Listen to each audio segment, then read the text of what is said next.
Voilà, nous rendons grâce au Seigneur ce matin. J'aimerais profiter de ces minutes que le Saint-Esprit nous donne ce matin afin de prier et de parler à ton cœur. Père, nous te disons merci pour ce matin que tu nous accordes.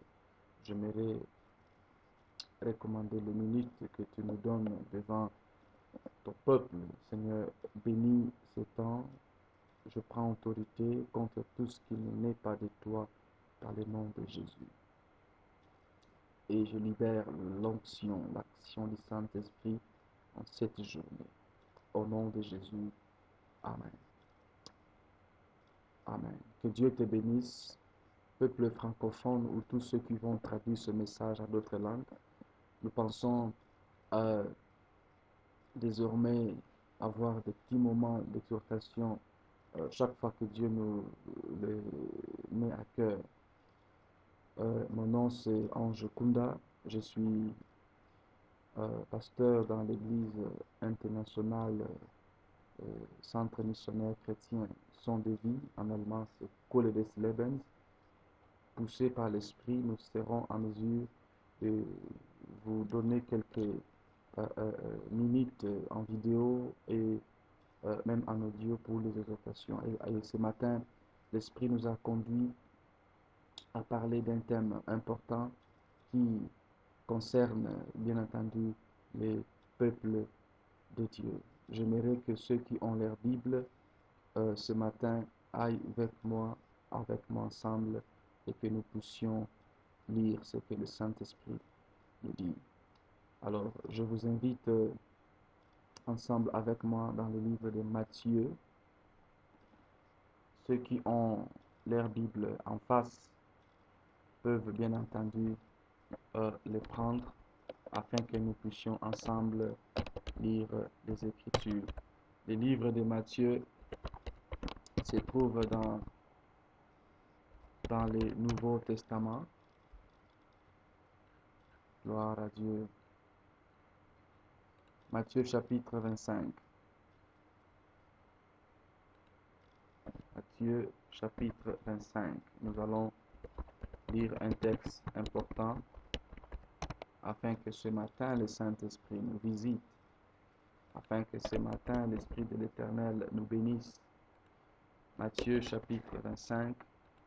Nous allons lire à partir du verset 6e et les suivants. Gloire à Dieu. Nous lisons la parole du Seigneur. Matthieu chapitre 25, le verset 6e.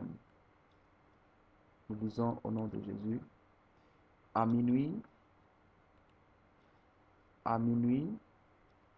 une voix se fit retentir.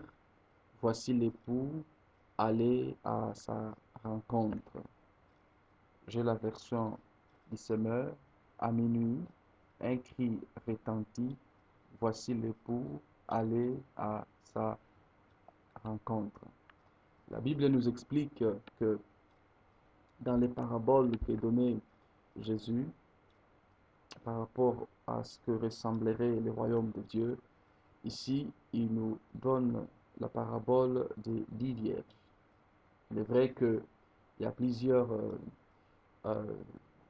idéologies sur les 10 vierges. Qu'est-ce que seraient les 10 vierges? Qui sont-elles? Et pourquoi à minuit?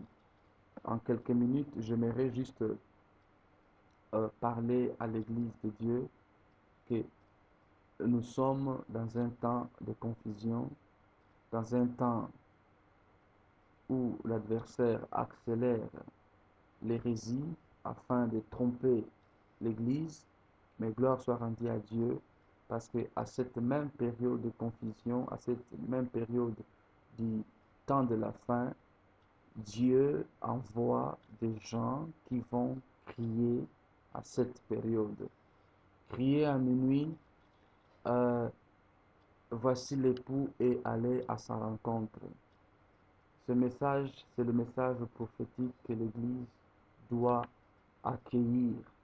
C'est ce que je dis souvent, c'est le message de la robe de la mariée. C'est un message qui habille la fiancée, Église, à ce qu'elle devienne épouse. C'est un message qui euh, donne la foi à l'Église à accepter de quitter la terre et non de, et non d'y demeurer complaisamment. Jésus explique, il dit, c'est comme le 10 vierges. Toutes avaient leurs lampes et elles attendaient l'arrivée de l'époux. Comme l'époux tardait, elles s'assouplirent toutes dans un sommeil. Mais au milieu de la nuit, la voix a crié. Et la voix a dit, voici l'époux, allez à sa rencontre. J'aimerais, par la grâce du Seigneur, évoquer quelques points qui pourront t'aider, toi chrétien, qui pourront t'aider, toi non chrétien, qui va suivre ce message, de savoir que nous sommes au temps de la fin. L'Antichrist est préparé à apparaître, il est déjà là. Hier, j'ai eu une conversation dure avec une magicienne qui refusait de croire la parole. Je lui ai donné des preuves qu'elle a tort. Je prie pour elle, que le Saint-Esprit la convainque, et si elle sera sauvée, que Dieu le fasse dans sa faveur, dans sa grâce. Elle dit que l'Antichrist est déjà là. Ce n'est pas nouveau pour nous parce que la Bible nous en parle.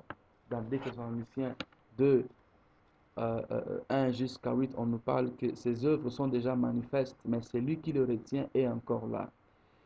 La grâce de Dieu dans l'Église permet à ce que, et les non-chrétiens, et les chrétiens, que chacun de nous se prépare à la rencontre du Seigneur.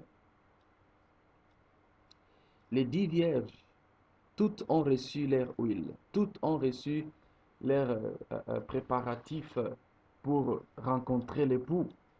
Mais d'où viennent qu'il n'y ait que 5 qui eurent l'occasion, la faveur ou bien le moyen de voir l'époux? Bien-aimés dans le Seigneur, c'est une question de décision. La Vierge veut aussi dire le croyant.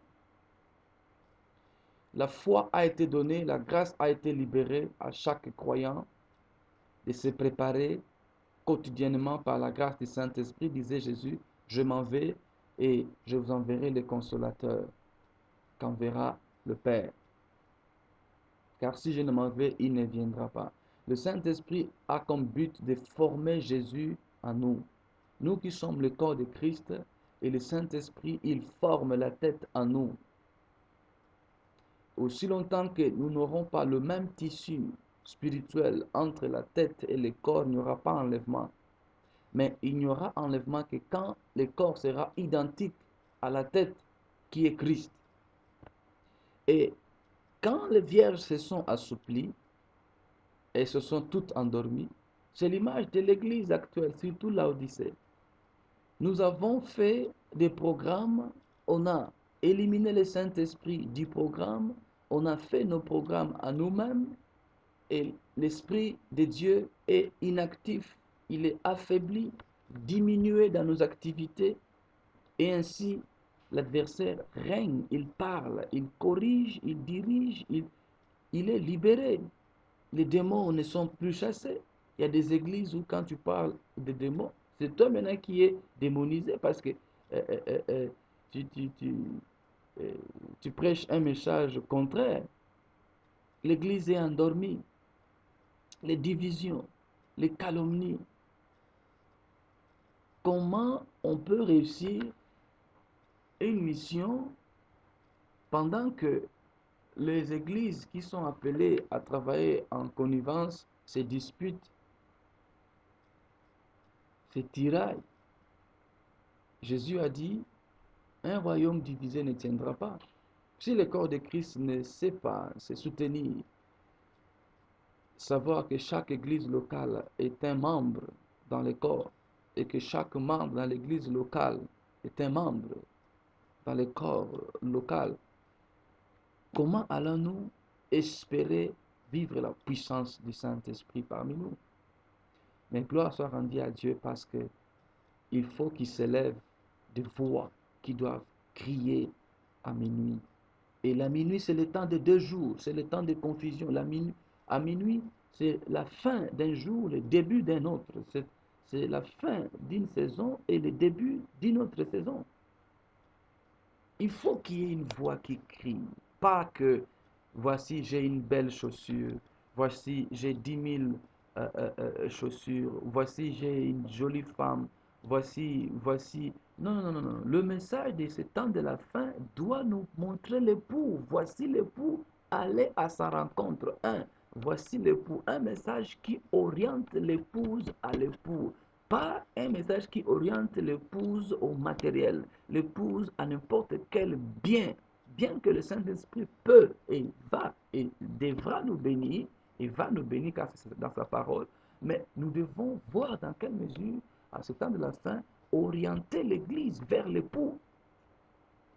C'est pourquoi nous pensons, nous croyons au rétablissement de vrais ministères d'apôtres, des gens que Dieu va élever pour rétablir les rails de l'Église. Voici l'époux. Identifier l'époux pour l'Église.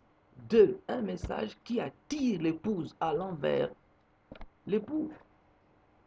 C'est à ce temps-là que nous sommes, où les trompettes doivent être sonnées, où les anges tailleurs doivent tisser les tissus de l'Église.